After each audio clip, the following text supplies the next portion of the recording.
Hey, 49ers fans. It has been a wild stretch of the season with injuries dominating the conversation for a long time, but it seems like the pace is finally beginning to settle a bit. Getting Eddie Pierrot back was a massive boost, something that really changes the outlook for the team. And now, the news that Jeremiah Gross-Matos is about to open his practice window adds another layer of excitement to the mix. Considering how depleted the defensive line has been, having him potentially back in action is a huge deal. It makes you wonder, has your perspective on this team shifted over the past few weeks? Because mine certainly has. The 49ers are quietly navigating more injury updates that could have a serious impact on the roster. Curtis Rohr, for example, has been sidelined on the NFI list all season, and now there's talk about him coming back during his redshirt season. That opens questions about whether he can serve as a legitimate backup for the quarterback position, which could potentially shift the status of M. Jones as trade options. It's an intriguing storyline, even if it isn't being discussed as loudly as other news. On the flip side, not all updates are positive. Tatum Thun was spotted practicing on the side, but he didn't participate in official drills today, which is a bit concerning. Sam Aquana missed practice entirely, and Nick Martin's progress through concussion protocol appears slow, suggesting he might be out for a few more weeks. Kyle Juszczyk was limited in practice, but considering it's only midweek, that's still promising for moving forward. He has been a key piece in running 21 personnel formations, and if he's not available, the 49ers may have to pivot to 11 or 12 personnel sets more often, which impacts the strategy on offense. That shift opens opportunities for players like Ricky Pyrol to have a more prominent role, especially after the bye week. Getting Gross-Matos back is potentially transformative. He was one of the team's best interior pass rushers before injuries took him out, and pairing him with Keion White could be a game-changer for the defensive front. The versatility he offers, being able to line up inside or outside, is especially valuable given the loss of two starting edge rushers. It gives the team flexibility to experiment with different defensive packages, whether that means pushing a more aggressive pass-rushing approach or diversifying the front. Of course, opening a practice window doesn't guarantee he'll play on Sunday, but it's a hopeful step toward getting him back on the field after a season marked by recurring injuries. From an overall perspective, I'm feeling more optimistic about the injury situation than I was a few weeks ago. Winning has a way of healing the anxiety around missing key players. The second those absences start directly affecting the win-loss record, like losing games because of missing Fred Warner, Nick Bosa, or Mule Williams, that's when concerns spike. Offensively, the team remains relatively healthy outside of Kyle Juszczyk and Ben Bartch. Bartch has shown flashes of quality when he's on the field, but his absences this season may have limited his overall impact. Spencer Burford has stepped up admirably at left guard, filling in admirably despite the expectations placed on him at the start of the season. This could be a crucial development for him, giving him an opportunity to solidify his role and prove his reliability. During this quieter week, players like Brock Purdy are likely taking advantage of the downtime, getting in light work while letting minor injuries like toes or ankles rest and recover. Even in moments like these, it's impressive to observe how much preparation goes into staying ready for the next challenge. The recent power rankings have been fascinating as well, with the 49ers moving up without even playing, reflecting the respect for what the team has achieved despite injuries and adversity. Teams like Houston and the Chargers continue to face their own struggles, yet the 49ers' consistency and depth management have allowed them to maintain an edge in these rankings. One notable angle is how the rankings consider individual player impact. While some critics may suggest the 49ers are overly dependent on Christian McCaffrey, his electrifying presence on the field makes it nearly impossible to reduce his role without impacting game outcomes. Meanwhile, players like George Kittle, Ricky Pyrol, and other key contributors getting healthier only strengthens the team's offensive versatility. Each of these moving pieces, the health of key players, the strategic deployment of personnel packages, and the potential return of pivotal defenders, creates a rich landscape for analysis and anticipation as the season progresses. It's also fascinating to consider the broader implications of these updates.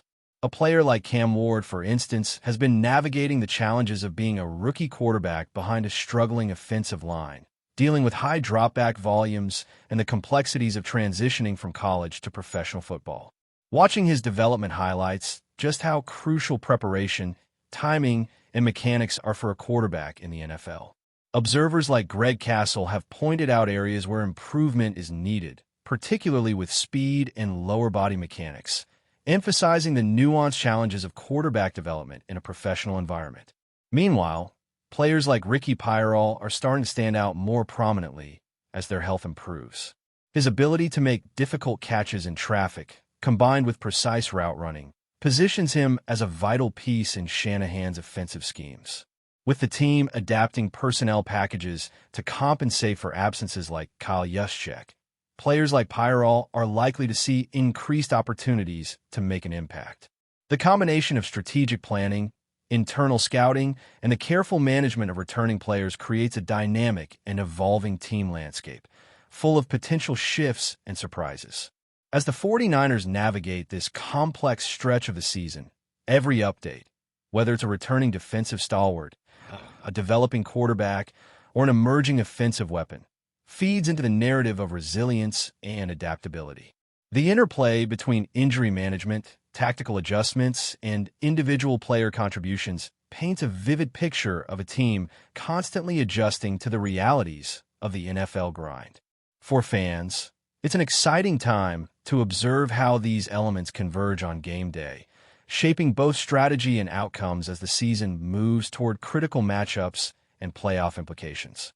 Continuing on with the 49ers updates, the bye week has given the coaching staff a rare chance to focus inward, review film, and make adjustments that might not be as visible on game day, but are crucial for long-term success. Shanahan and his assistants are analyzing patterns, tendencies, and individual player performance with the intent of optimizing both the offense and defense for the weeks ahead. This internal focus often results in subtle shifts, changes in route concepts, blocking schemes, or defensive alignments that fans might not immediately notice, but can have a significant impact on execution when the team hits the field again. For players coming off injuries, this period is equally important, offering a controlled environment to regain timing, confidence, and physical readiness. Take Ricky Pyrall, for example.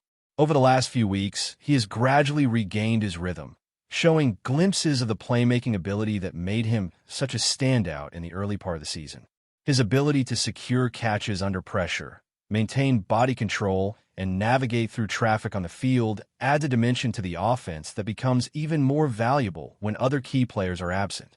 When paired with McCaffrey's explosive running style and Kittle's dynamic tight end play, Pyrall provides Shanahan with the flexibility to diversify attacking strategies. The combination of these players being healthy, or at least approaching full health, changes the way defenses have to plan for the 49ers, stretching coverage and opening up space for big plays. On the defensive side, the potential return of Jeremiah Gross-Matos cannot be overstated. His ability to disrupt plays both inside and outside creates matchup nightmares for opposing offensive lines. Considering that two starting edge rushers have been sidelined for extended periods, Matos' versatility could allow the team to adjust formations without sacrificing pressure or coverage, potentially enabling more aggressive looks and varied blitz packages. This strategic flexibility becomes a huge asset as the season progresses and the team prepares for higher-stakes matchups where every defensive stop matters. Meanwhile, the ongoing management of player health is critical.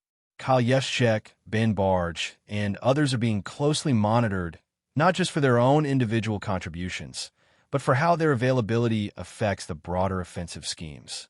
For instance, Juszczyk's role in 21 personnel formations is pivotal. Without him, Shanahan may rely more heavily on 11 or 12 personnel packages, which changes spacing, matchup opportunities, and the overall rhythm of the offense.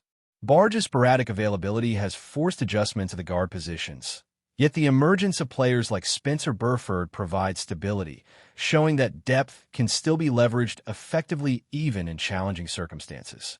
It's interesting to note how these internal adjustments and player management strategies interact with the perception of the team externally. Power rankings and external analyses often focus on wins, losses, and standout individual performances, but behind the scenes, the coaching staff is constantly balancing recovery, skill development, and tactical innovation. A player's health, for instance, affects not just the immediate game, but also the preparation for future matchups. This interplay underscores why the 49ers have remained competitive despite injuries. The careful orchestration of player readiness and game planning has mitigated what could otherwise be a season-defining disadvantage. The quarterback position also remains a focal point. While Brock Purdy has handled the majority of snaps, the team is evaluating depth and contingency plans carefully. Curtis Roar's potential return adds intrigue, raising questions about trade implications for Jones and the overall depth chart.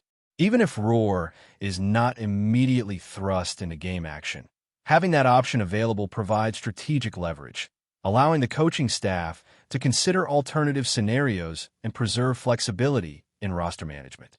On a broader note, rookie quarterbacks across the league offer perspective on how the 49ers might approach certain defensive schemes. Observations from analysts like Greg Castle emphasize the importance of timing, pocket presence, and mechanics, illustrating that the development curve for young quarterbacks is steep. Teams that can exploit hesitations, mechanical inefficiencies, or predictable tendencies gain an edge. For the 49ers, this means careful film study and defensive preparation can create opportunities for turnovers, sacks, and big plays, all while managing risk for their own injured personnel. In terms of skill position players, Christian McCaffrey continues to anchor the offense with his versatility and explosiveness. The presence of other returning players such as George Kittle and emerging talents like Ricky Pyral expands the tactical toolkit Shanahan can deploy. With multiple receiving options capable of making contested catches or stretching the field vertically, defensive coordinators are forced to allocate resources differently, which in turn opens lanes for the running game, play action passes, and design quarterback runs.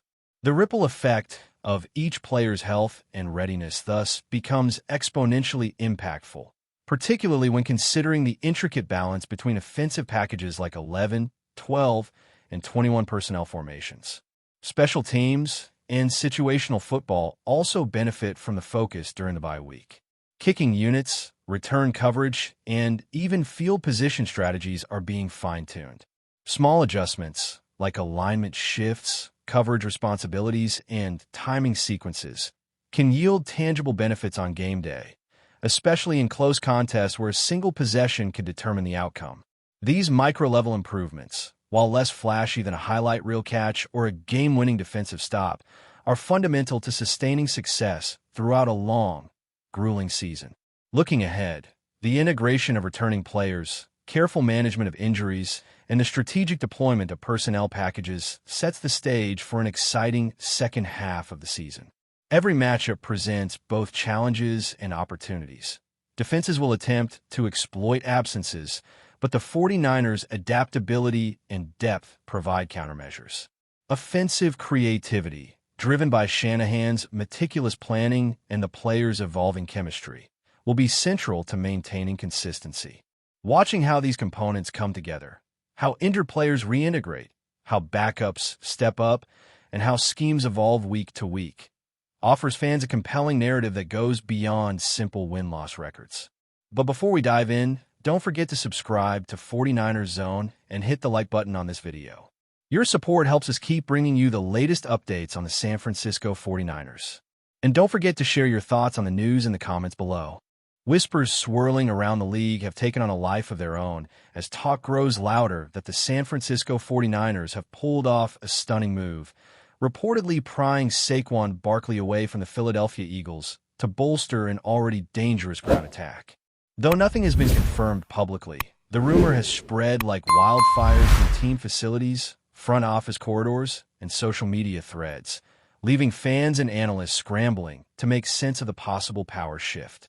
According to those close to the situation, the buzz began when team personnel were spotted discussing what insiders called a high-impact offensive adjustment.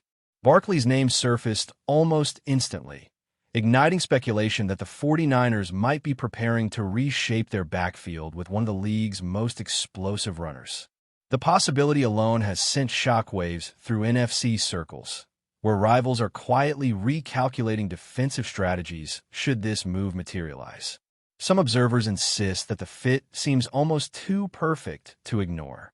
Barkley's violent acceleration, open field balance, and uncanny ability to turn broken plays into highlight runs align seamlessly with San Francisco's famously creative rushing schemes.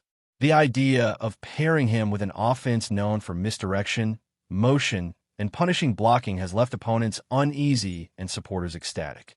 Others, however, question whether the rumored deal aligns with the 49ers' long-term roster philosophy, adding a layer of intrigue to the unfolding chatter. Inside the Eagles' orbit, the murmurs have sparked equal parts disbelief and resignation.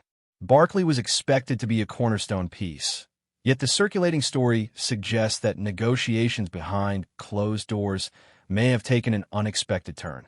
No one involved has stepped forward to confirm or deny the whispers, but the silence surrounding the situation has only added momentum to the rumor mill. Whether this blockbuster reinforcement is reality or just smoke fueled by restless insiders, the noise refuses to die down. For now, the league waits, watching closely as the speculation grows thicker by the hour, hinting at a move that could jolt the entire NFC landscape if proven true. That's it for this update. If you enjoyed the video and want to keep receiving exclusive news about the San Francisco 49ers, make sure to subscribe to 49ers Zone and give this video a like. We always look forward to hearing your comments and opinions. See you in the next video.